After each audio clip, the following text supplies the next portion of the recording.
তারপরে দিলাম ব্লাশার। এখানে আমি পোজের ব্লাশার ইউজ করেছি, আমার অলওয়েজ ফেভারিট একটা ব্লাশার। মেবিলিনের এই মাস্কারাটা কিন্তু অ্যাফোর্ডেবলের মধ্যে বেস্ট মাস্কারা, যেটা মনে হয় সবাই ইউজ করো। পিএসির একটা হাইলাইটার ইউজ করলাম, তারপরে পিএসির মাইক্রো ফিনিশ ফিক্সার দিয়ে পুরো বেসটা লক করে নিলাম।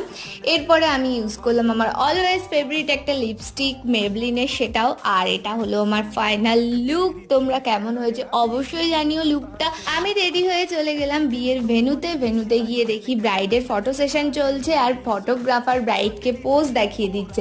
তো আমি কোনো দিকে না তাকিয়ে একদম ডাইরেক্ট পকোড়া আর কোল্ড ড্রিঙ্কস নিয়ে বসে পড়লাম। পকোড়া কোল্ড ড্রিঙ্কস খাওয়া শেষ হলে বউয়ের সাথে কিছু ছবি টবি তুললাম, কারণ আমি আর মা গিয়েছিলাম বিয়েতে, বেশি রাত করা যাবে না, বাড়ি আসতে হবে। ব্রাইডের সাথে ফটো তোলা কমপ্লিট করেই আমরা ডাইরেক্ট খেতে চলে গেলাম। খেয়ে দিয়ে বাড়ি আসার সময় বাবা গিয়ে আমাদের নিয়ে আসলো। তো হিয়ার ইজ মাই ছোটুসা মিনি ব্লগ। তোমাদের আজকের মেকআপ লুকটা কেমন লাগলো অবশ্যই কমেন্টে জানিও, আর ড্রেসটা ভালো লাগলে কমেন্টে কিন্তু লিখে